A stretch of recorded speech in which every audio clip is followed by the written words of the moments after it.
Hello class 12th, welcome to learn with Zenith Guru. मैं हूं निकी पंडित और लास्ट क्लास में हमने किया था लॉग एंड एंटी लॉग। हमने देखा था कि लॉग की वैल्यू अगर हमें 1 से लेकर 10 तक वैल्यू सारी पता हो तो हम कैसे इजीली लॉग फाइंड आउट कर सकते हैं और कैसे एंटी लॉग फाइंड आउट कर सकते हैं। अगर अभी तक आपने वो वीडियो नहीं देखी है तो लॉग और एंटी लॉग की वीडियो जाके देखिए ताकि आप नर्स्ट इक्वेशन के क्वेश्चन बिना किसी डिफिकल्टीज के कर सकें। आज हम करेंगे नर्स्ट इक्वेशन, आपको पता चल चुका होगा तो फटाफट से हेडिंग लगा लो नर्स्ट इक्वेशन।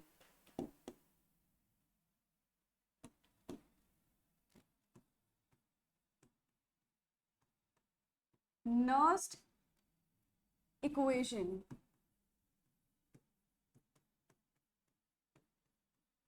देखो, ये नर्स्ट इक्वेशन किस काम में आता है? इससे हम किसी भी सेल का पोटेंशियल फाइंड आउट करते हैं एट एनी कंडीशन। इसमें कंडीशन फिक्स नहीं होती, हर एक कंडीशन के लिए हम नर्स्ट इक्वेशन लगा सकते हैं। ठीक है, टू फाइंड नर्स्ट इक्वेशन क्या लिखेंगे हम यहाँ पे? Nernst equation find cell potential at any condition. अब कैसे फाइंड आउट करेंगे? दो, इसके लिए हम एक जनरल रिएक्शन लिखते हैं। जनरल रिएक्शन क्या है यहाँ पे? जैसे कि मैंने लिखा है ए प्लस बी। इसका मतलब क्या है? A moles of A, B moles of B gives C moles of C plus D moles of D. हम ऐसा लिखते हैं ना कि जैसे कि मेरे पास 3 मोल्स ऑफ नाइट्रोजन है plus 2 moles of hydrogen will give 2 moles of NH3 ammonia. तो इसी तरीके से ए क्या है यहाँ पे? स्टोइकियोमेट्रिक कोफिशिएंट है। तो 11th क्लास में आपने देखा होगा कि हम रिएक्शन क्वेश्चन कैसे निकालते हैं और रिएक्शन क्वेश्चन को किससे रिप्रेजेंट करते हैं? हम QC से। ठीक है, QC। हम रिएक्शन क्वेश्चन कैसे लिखते हैं? प्रोडक्ट अपॉन रिएक्टेंट, ऐसा ही होता है। तो QC आएगा हमारा, इसमें जो स्टोइकियोमेट्रिक कोफिशिएंट होता है वो हमेशा पावर में जाता है। तो इसको लिखेंगे हम, C की कंसंट्रेशन है और C यहाँ पे आएगा D की कंसंट्रेशन, D मतलब पावर, अपॉन यहाँ पे A की कंसंट्रेशन की पावर A एंड B की कंसंट्रेशन की पावर B। इस तरीके से हम QC रिप्रेजेंट करते हैं। ये एट एनी कंडीशंस के लिए है, मतलब किसी भी पॉइंट पे इक्विलिब्रियम नहीं, किसी भी पॉइंट के लिए हम QC यानी कि रिएक्शन क्वेश्चन निकाल सकते हैं। लेकिन जब हमें एक फिक्स के लिए यानी कि इक्विलिब्रियम के लिए निकालना हो तब हम QC ना लिख के KC लिखते हैं, एट इक्विलिब्रियम कांस्टेंट। ये हमारा QC था। किसी भी कांस्टेंट के लिए जरूरी नहीं कि सिर्फ इक्विलिब्रियम ही हो, किसी भी पॉइंट पे हम QC निकाल सकते हैं। एट इक्विलिब्रियम के लिए हम क्या करेंगे? देखो, एट इक्विलिब्रियम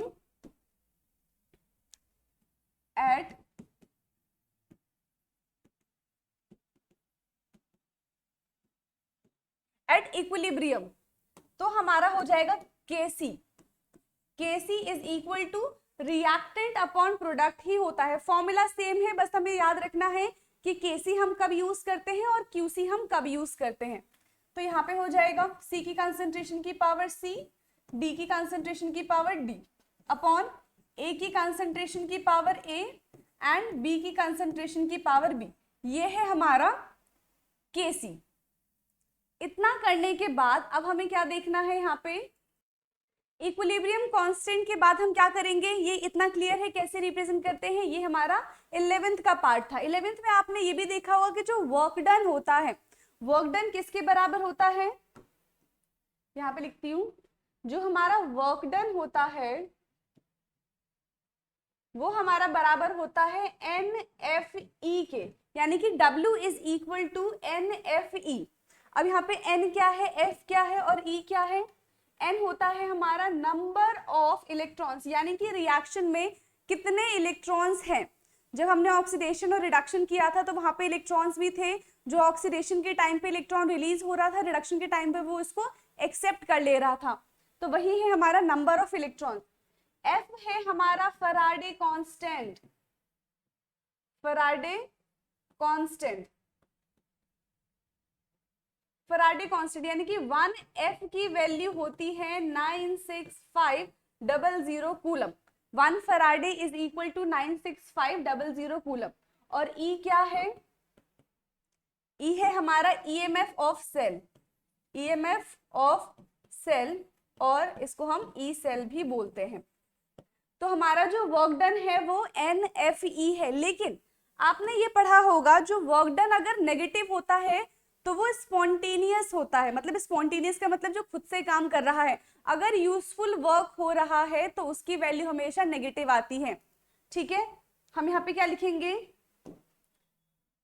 यहाँ पे हमारा आएगा इफ रिएक्शन इज स्पॉन्टेनियस, अगर रिएक्शन इज स्पॉन्टेनियस है मतलब खुद से हो रहा है, देन अकॉर्डिंग टू थर्मोडायनेमिक,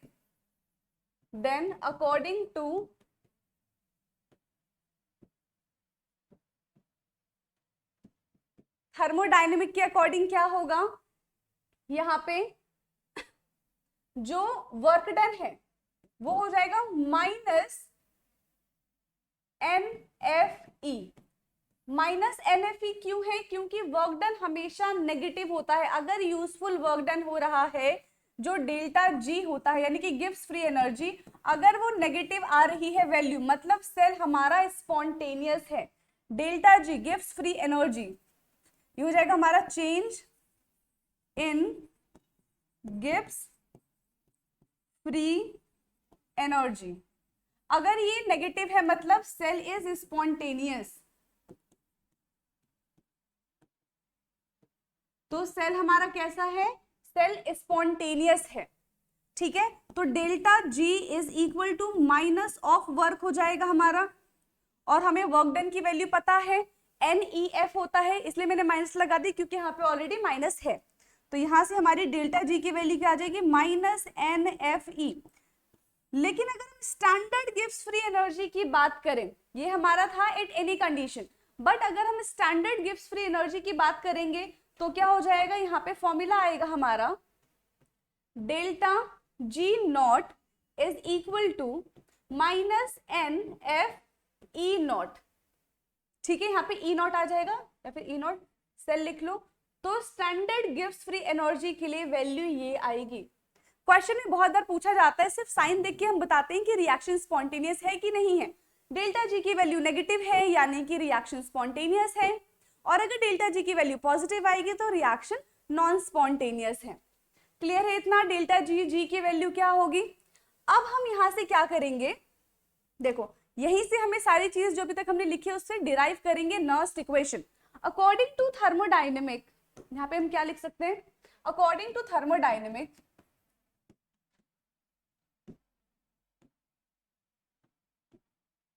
एक इक्वेशन आपने 11th क्लास में पढ़ी होगी, और अगर नहीं भी याद है तो कोई बात नहीं, इसमें इतना ज्यादा रोल नहीं है, बस आपको ये देखना है कि जो नर्स्ट इक्वेशन आया है वो कहाँ से आया है। तो यहाँ पे अकॉर्डिंग टू थर्मोडायनेमिक क्या हो जाएगा? यहां से फॉर्मूला हमारा बनेगा delta G is equal to delta G naught plus 2.303 RT log Q। ठीक है, log Q कर लो या फिर log QC कर लो, जो हमने स्टार्टिंग में निकाला था। अब देखो, ये है, हमें डेल्टा G की वैल्यू पता है, हमें डेल्टा G नॉट की भी वैल्यू पता है, अभी हमने निकाला था -NEF। ठीक है, यहाँ पे वैल्यू पुट कर दे। अब हम डेल्टा G की जगह लिख देते हैं -NFE cell is equal to, यहाँ पे आएगा -NFE naught cell plus 2.303 RT log QC। अब इसके बाद क्या करना है? पूरी इक्वेशन को हम -NF से डिवाइड कर देंगे। ठीक है, divide whole equation from -NF। इससे डिवाइड करने के बाद क्या होगा? यहां पे आ जाएगा -NFE cell divided by -NF is equal to minus N F E not cell divided by minus N F, और यहाँ पे आएगा plus 2.303 R T log Q C divided by minus N F. ठीक है, अब माइनस एन एफ से minus N F cut जाएगा, minus minus भी कटेगा यहाँ से, इसके बाद इस माइनस से ये माइनस कट गया, एन एफ से एन एफ कट जाएगा। और अब यहाँ से इक्वेशन क्या बनेगी हमारी, यहाँ से इक्वेशन बन रही है E cell is equal to E not cell minus 2.303 R T log Q C, और नीचे हमारा एन एफ इधर की साइड था। यही इक्वेशन बनेगी हमारी, E cell is equal to E not cell minus 2.303 R T log Q C upon N F. जब हम इसको सबको डिवाइड कर देंगे तो ये प्लस माइनस माइनस हो जाएगा, 2.303 R T log Q C upon N F, और यहाँ से सारी चीजें कट चुकी है। तो ये है हमारा नर्स्ट इक्वेशन। ठीक है, यही क्या है, हमारा नर्स्ट इक्वेशन है।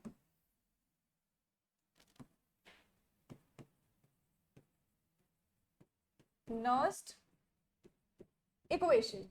बट क्या हम हर बार इतना बड़ा फॉर्मूला लिखेंगे? यहाँ पे क्या है, आर की अपनी एक अलग वैल्यू होगी, टी की वैल्यू होगी, फिर एन की वैल्यू होगी, एफ की वैल्यू होगी 2.303। इतना लंबा क्या हम बार बार लिखेंगे? नहीं, इसमें हम क्या करेंगे, कुछ वैल्यूज फिक्स कर देंगे। अगर क्वेश्चन में वो कंडीशंस गिवन होती हैं तब हम ये बड़ा सा फॉर्मूला नहीं लगाएंगे, लेकिन अगर वो कंडीशन गिवन नहीं होगी तो हमें हर बार ये फॉर्मूला लगाना पड़ेगा।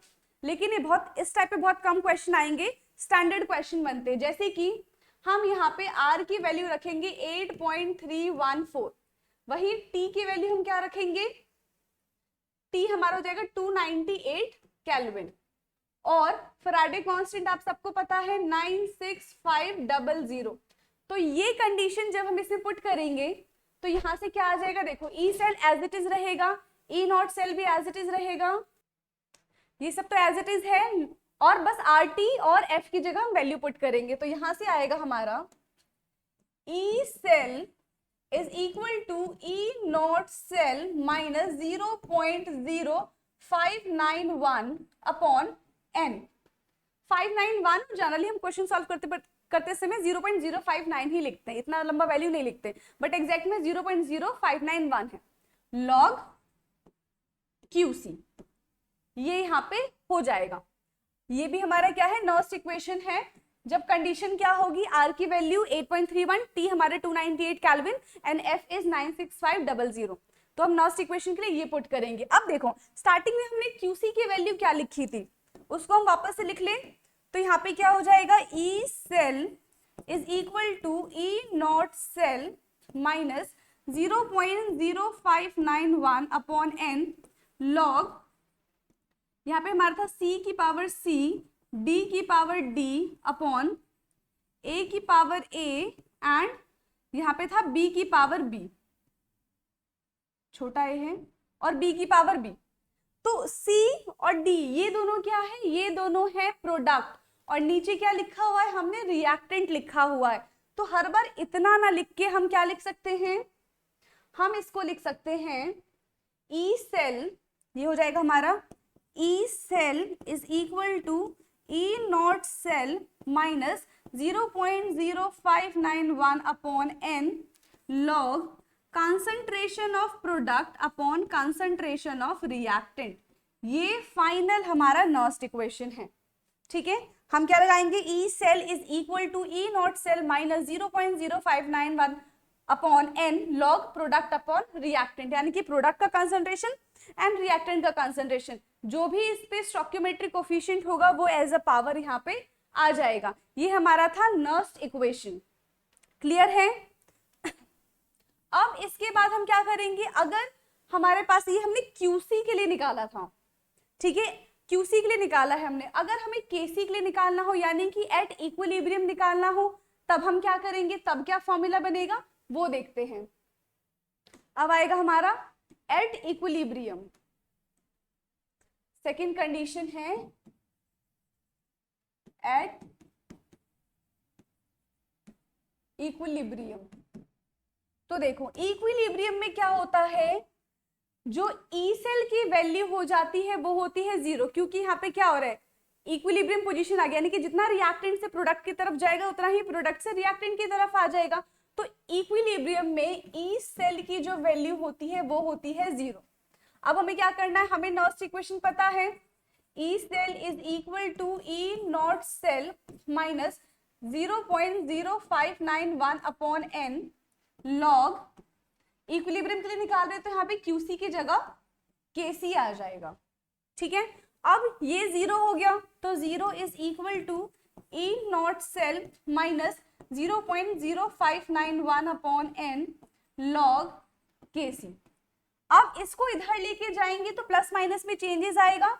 एक काम करते हैं, हम ऐसा मान लेते हैं कि इसी को उधर लेके जा रही है, पूरी वैल्यू नेगेटिव में है, इसको कैसे लिखेंगे अब हम, ये हो जाएगा E cell is equal to 0.0591 upon N log KC. ठीक है, अब यहां से हमें क्या निकालना है, अगर लॉग केसी वैल्यू फाइंड आउट करनी होगी तब हम क्या करेंगे, यहां से लॉग केसी की या फिर केसी की भी हम वैल्यू निकालेंगे। तो कैसे निकालेंगे, अब देखो लॉग को छोड़ के बाकी सारे टर्म हम उधर लेके चले जाते हैं, तो यहां से आ जाएगा हमारा ई सेल, ये सी है, E cell into N upon 0.0591 is equal to log KC.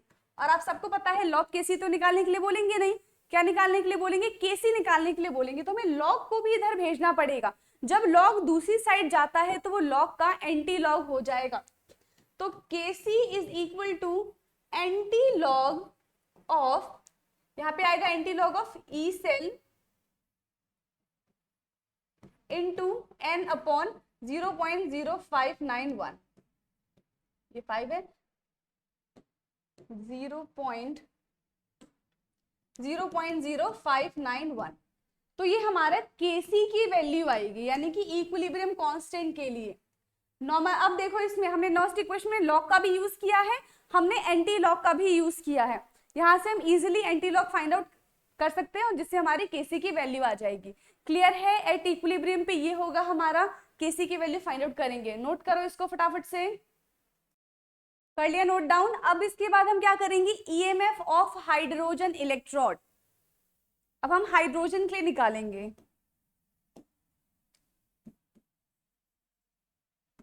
EMF of hydrogen electrode. देखो हाइड्रोजन के लिए हम रिडक्शन की वैल्यू लिखते हैं, ठीक है, तो क्या हो जाएगा यहाँ पे 2H पॉजिटिव से 2 इलेक्ट्रॉन ले लिया, इसने किया खुद का रिडक्शन, रिडक्शन करके ये क्या बना लेगा, H2 गैस। ठीक है, इसके लिए हम क्या लिखेंगे, लास्ट इक्वेशन हो जाएगा हमारा E cell is equal to E not cell minus 0.059 upon N log product upon reactant. यही होता है, यहाँ पे हाइड्रोजन गैस है, कितने पे होगा, ये प्रेशर के लिए है, गैस की बात करें तो प्रेशर आएगा यहाँ पे 1 atm, ये रिएक्शन हो रही है 1 atm पे। नॉस्ट इक्वेशन हमने लिखा E cell is equal to E not cell minus 0.059 upon N log product upon reactant. अब आपको पता है कि हाइड्रोजन के लिए जो ई नॉट सेल की वैल्यू होती है वो 0 होती है, तो हम यहां से क्या करेंगे, E cell is equal to minus 0.059 upon N log, यहां पे प्रोडक्ट कितना है, H2 है, कितना 1 atm, तो यहां पे मैं लिख दूं 1, हमारे यहाँ पे 1 कितना है 1 atm H2 है, H2 की कंसंट्रेशन अपॉन रिएक्टेंट में क्या है H पॉजिटिव का स्क्वायर, क्यों स्क्वायर क्यों होगा, अभी बताया था कि जो स्टोइकियोमेट्रिक कोफिशिएंट होगा वो एज अ पावर में चला जाएगा, तो यहां से हम ये करेंगे। अब इस हाइड्रोजन इलेक्ट्रोड के लिए जो n की वैल्यू हो कितनी है, यानी कि जो इलेक्ट्रॉन का ट्रांसफर हुआ है वो कितने इलेक्ट्रॉन का हुआ है, 2 इलेक्ट्रॉन का हुआ है यहाँ पे, तो n की जगह आ जाएगा 2, तो यहां से हम लिख सकते हैं E cell is equal to 0.-0.059 upon 2 log, ये हो जाएगा हमारा 1 अपॉन h प्लस 2। ठीक है, ये हो जाएगा हमारा। तो ये हम किसके लिए यूज कर रहे हैं? हाइड्रोजन इलेक्ट्रोड के लिए यूज कर रहे हैं। अगर हम इसको फर्दर सॉल्व करते हैं तो देखो एक और यहां से फॉर्मूला बनेगा, इसको हम दोबारा से लिखेंगे नेक्स्ट स्लाइड पे। ये आया था अभी हमारा E cell is equal to -0.059 upon 2 log 1 upon H की कंसंट्रेशन की पावर 2। अब इसको हम कैसे लिख सकते हैं? E cell is equal to -0.059 upon 2 log, ये अगर ऊपर जाएगा तो H कंसंट्रेशन की पावर हो जाएगी -2। यही होगा, ऊपर जाएगा तो पावर नेगेटिव में हो जाएगा। अब ये देखो ऐसे नहीं, लॉग A की पावर B, लॉग A की पावर B क्या सिखाया था? जब कहीं पे भी आपको लॉग A की पावर B दिखे तो B चला जाएगा मल्टीप्लीकेशन में, ये हो जाएगा B लॉग A। तो इसी को हम ऐसे लिख सकते हैं, यहां से ये हमारा बन जाएगा E cell is equal to -0.0592, ये मल्टीप्लीकेशन में आएगा माइनस का 2, ठीक है, यहां पे आ जाएगा हमारा माइनस का 2 लॉग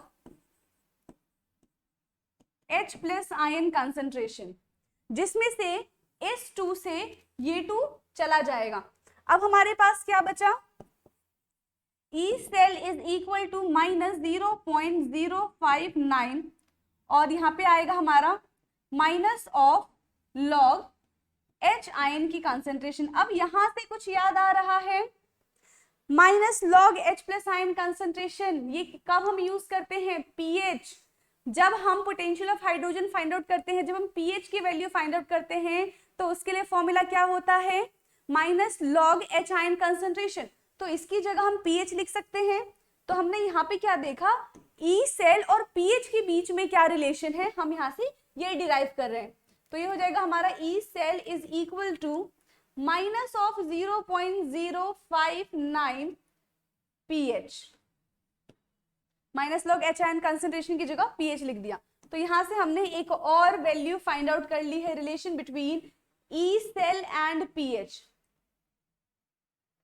ठीक है, हाइड्रोजन के लिए भी हमने देख लिया, हाइड्रोजन के लिए तो हमारा यहीं पे खत्म हो गया था, इसको सॉल्व करेंगे बात खत्म। लेकिन अगर पीएच के लिए निकालना हो तो अगर आपको डायरेक्टली पीएच की वैल्यू दी हुई तो यहाँ पे पुट करो और ई सेल आ जाएगा पीएच की हेल्प से। क्लियर है इतना? ठीक है, हमने किया थर्मोडायनेमिक्स से, हमने नर्स्ट इक्वेशन फाइंड आउट किया है। उसके बाद हमने इक्विलिब्रियम के लिए देखा, केसी की वैल्यू निकाली है।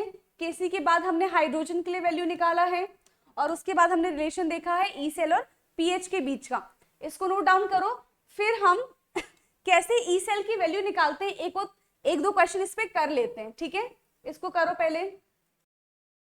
डन। अब इसके बाद हम करेंगे क्वेश्चन है हमारा स्टैंडर्ड सेल पोटेंशियल। हमें स्टैंडर्ड सेल पोटेंशियल निकालना है। इक्वेशन हमें दी हुई है, निकल से निकल 2 पॉजिटिव यानी कि ऑक्सीडेशन हो रहा है। स्टैंडर्ड कंडीशन हमें गिवन है, यानी कि यहाँ पे हम ई नॉट सेल निकालेंगे और हमें अलग अलग वैल्यू भी गिवन है, हमें पूरे ओवरऑल सेल की वैल्यू निकालनी है। तो फॉर्मूला क्या होता है?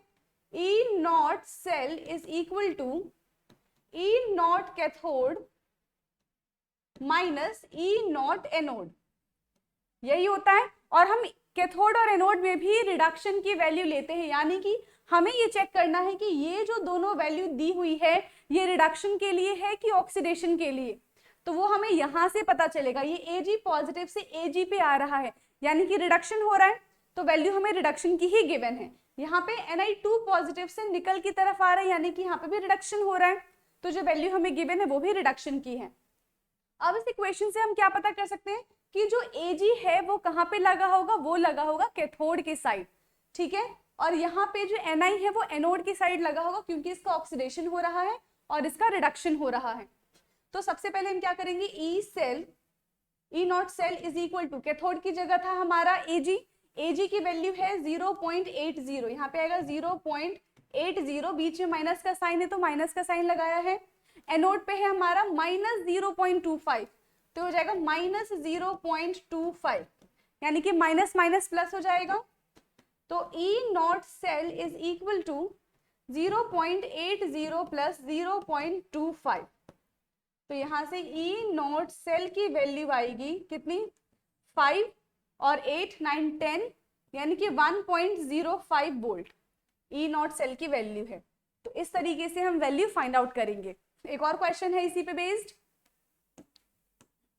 यहाँ पे क्या है, जिंक से जिंक पॉजिटिव हो रहा है, ये भी 1 मोलर कंसंट्रेशन पे है, यानी कि स्टैंडर्ड कंडीशन है। Pb2 पॉजिटिव से Pb पे आ रहा है लेड। वैल्यू देखो हमें दिया हुआ है, जिंक का भी दिया हुआ है और लेड का भी दिया हुआ है। सेम फॉर्मूला हम यूज करेंगे। E not cell is equal to E nought cathode minus E nought anode. अब मुझे ये बताओ, क्या हम डायरेक्ट वैल्यू पुट कर लें जो हमें गिवन है? सबसे पहले ध्यान से देखो हमें किसकी वैल्यू गिवन है। यहाँ पे जिंक से Zn2 पॉजिटिव हो रहा है, यानी कि loss of electron. Loss of electron क्या होता है, ऑक्सीडेशन। हमें वैल्यू गिवन है ऑक्सीडेशन की, बट IUPAC ने कहा है जब भी हम क्वेश्चन सॉल्व करेंगे रिडक्शन की वैल्यू लेंगे, तो क्या हम 0.76 पुट करेंगे? नहीं, हम वैल्यू पुट करेंगे इसकी जगह -0.76 फॉर रिडक्शन के लिए। इसकी वैल्यू देखो, Pb से Pb2 पॉजिटिव आ रहा है, यानी कि यहाँ पे भी क्वेश्चन में हमें ऑक्सीडेशन की वैल्यू दी हुई है। इसको हम रिडक्शन में कन्वर्ट करेंगे, यानी कि -0.13 वोल्ट। अब हम जो E नॉट सेल निकालेंगे वो इन दोनों वैल्यू से नहीं, इन दोनों वैल्यू से निकालेंगे। तो हमें यहाँ पे ध्यान देना है कि हमें जो वैल्यू गिवन है वो रिडक्शन की गिवन है कि ऑक्सीडेशन के लिए गिवन है। अब क्या है हमारा, E not cell is equal to E cathode, यानी कि कैथोड पे क्या होगा हमारा, लेड होगा, क्योंकि कैथोड पे होता है रिडक्शन। लेड की वैल्यू कितनी है, -0.13, यहाँ पे आएगा -0.13, बीच में माइनस का साइन है। E एनोड की जगह क्या आ जाएगा, माइनस का 0.76, -0.76। तो यहाँ से E not cell is equal to -0.13 plus 0.76, यानी कि ओवरऑल हम माइनस ही करेंगे। तो ये हो जाएगा 6 में से 3 जाएगा तो 3, और यहाँ पे बचेगा अब 7 में से 1 जाएगा तो 6.0, यानी कि 0.63 वोल्ट इसकी वैल्यू आएगी। E नॉट सेल की वैल्यू है 0.63 वोल्ट। अब इसके बाद एक और क्वेश्चन है हमारा, ठीक है। क्वेश्चन है find the EMF of the cell at 25 degree Celsius.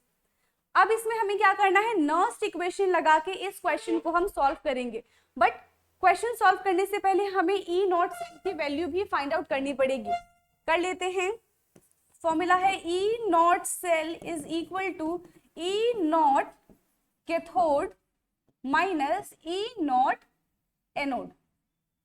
Okay, अब E not cell is equal to, यहाँ पे कैथोड में क्या है, Sn आएगा, ठीक है, टिन है हमारा। तो टिन की वैल्यू कितनी है, देखो यहाँ पे दोनों में रिडक्शन की ही वैल्यू दी हुई है, यानी कि एज इट इज वैल्यू हम यहाँ पे पुट कर सकते हैं। तो E कैथोड की जगह हम पुट करेंगे -0.14 माइनस E एनोड की जगह आ जाएगा माइनस माइनस प्लस, यानी कि 0.76, यही है। तो अभी हमने क्वेश्चन आई थिंक सॉल्व किया है, ये वाला। ये आ जाएगा हमारा 7 में से 4 जाएगा तो 2, सॉरी 6 में से 4 जाएगा तो 2, और 7 में से 1 जाएगा तो 6, तो 0.62 वोल्ट, वो भी पॉजिटिव का। यहाँ से सबसे पहले हमने E नॉट सेल निकाला है। अब नर्स्ट इक्वेशन का फॉर्मूला लगाएंगे। नर्स्ट इक्वेशन का फॉर्मूला क्या है हमारे पास, E cell is equal to E not cell minus 0.059/2 log product, oh 2 नहीं आएगा यहाँ पे, वेट, N है, N प्रोडक्ट अपॉन रिएक्टेंट। अब हमें कैसे पता कि प्रोडक्ट कहाँ होगा, रिएक्टेंट कौन सा होगा, और N की वैल्यू क्या होगी? तो हम इसको ओवरऑल रिएक्शन सेल रिप्रेजेंटेशन एक बार करके देखेंगे। हमें पता है कि Zn ने ऑक्सीडेशन कैसे किया होगा, जब Zn ने 2 इलेक्ट्रॉन रिलीज किया होगा तब ये Zn2 पॉजिटिव बना होगा, ठीक है, जिसकी कंसेंट्रेशन कितनी है 0.1 मोलर है। वहीं Sn ने क्या किया होगा, पहले Sn2 पॉजिटिव रहा होगा, इसने 2 इलेक्ट्रॉन लिया और ये बन गया Sn सॉलिड। इसकी कंसेंट्रेशन कितनी है 0.001। अब ओवरऑल रिएक्शन में क्या होगा, 2 इलेक्ट्रॉन से 2 इलेक्ट्रॉन कट गया, लेफ्ट हैंड साइड वाले को हम लेफ्ट हैंड साइड लिखेंगे और राइट हैंड साइड वाले को हम राइट हैंड साइड ही लिखेंगे। तो यहाँ पे हमारा जो आंसर आएगा वो हो जाएगा Zn प्लस Sn2 पॉजिटिव की कंसेंट्रेशन 0.001 गिव्स Zn2 पॉजिटिव की कंसेंट्रेशन 0.1 एंड यहाँ पे है हमारा प्लस Sn। अब जो हम ये रिएक्टेंट और प्रोडक्ट लिख रहे थे ना कंसेंट्रेशन, तो प्रोडक्ट की जगह पे हमारा क्या कंसेंट्रेशन है, जिंक का कंसेंट्रेशन है, वही रिएक्टेंट की जगह पे हमारा टिन का कंसेंट्रेशन है 0.001। अब ये वैल्यू हम इस इक्वेशन में पुट करेंगे और n की वैल्यू कितनी है 2 है, क्योंकि यहाँ पे ओवरऑल जो चार्ज का ट्रांसफर है वो 2 है। तो यहां से हो जाएगा हमारा E cell is equal to 0.62 minus 0.059 upon 2 log, ऊपर वाली की कंसेंट्रेशन हमारी क्या थी प्रोडक्ट के लिए 0.1, तो 0.1 को हम लिख सकते हैं 10 की पावर -1 अपॉन नीचे जो हमारी कंसेंट्रेशन थी वो है 10 की पावर -3, तो ये हो जाएगा 10 की पावर -3। अब जब ये 10 की पावर -3 ऊपर जाएगा तो क्या होगा ये देखते हैं। E cell is equal to 0.62 minus 0.059 upon 2 log, ये ऊपर जाएगा तो ये हो जाएगा 10 की पावर -1 एंड 10 की पावर -3, सॉरी प्लस का 3 हो जाएगा, तो प्लस माइनस माइनस होगा, 3 में से -1 जाएगा तो 2 आ जाएगा, वो भी प्लस का। तो E cell is equal to, फिर से सेम चीजें लिखेंगे हम, 2 log 10 की पावर 2। अब 10 की पावर 2 का क्या मतलब है, 2 आएगा मल्टीप्लीकेशन में, तो E cell is equal to 0.62 minus 0.0592, ये 2 मल्टीप्लीकेशन में आएगा एंड log 10 हो जाएगा, इससे ये कट जाएगा, ठीक है, 2 से 2 चला गया, तो यहाँ पे आएगा E cell is equal to 0.62 minus, अब log 10 की वैल्यू कितनी होती है, log 10 की वैल्यू होती है 1, तो 0.62 माइनस 0.059 और log 1 as it is log 1 ही रहेगा। अब हम इसको सब्ट्रैक्ट करते हैं, तो हमारे पास आया 0.62 माइनस 0.059, तो ये हो जाएगा 1, ठीक है, यहाँ पे बचा 11, 11 में से 5 जाएगा तो 6 और यहाँ पे है 5। तो ओवरऑल जो ई सेल की वैल्यू आई है हमारे पास वो आया है 0.561, ये हमारे ई सेल की वैल्यू आई है। क्लियर है, कैसे निकालेंगे हम, पूरा क्वेश्चन कैसे सॉल्व करेंगे, कैसे रिएक्टेंट प्रोडक्ट, उससे पहले हमें सेल रिएक्शन देखना पड़ेगा, तभी हम एन की वैल्यू अच्छे से आइडेंटिफाई कर पाएंगे और कहाँ पे रिएक्टेंट होगा और कौन सा प्रोडक्ट होगा ये हम आइडेंटिफाई कर पाएंगे।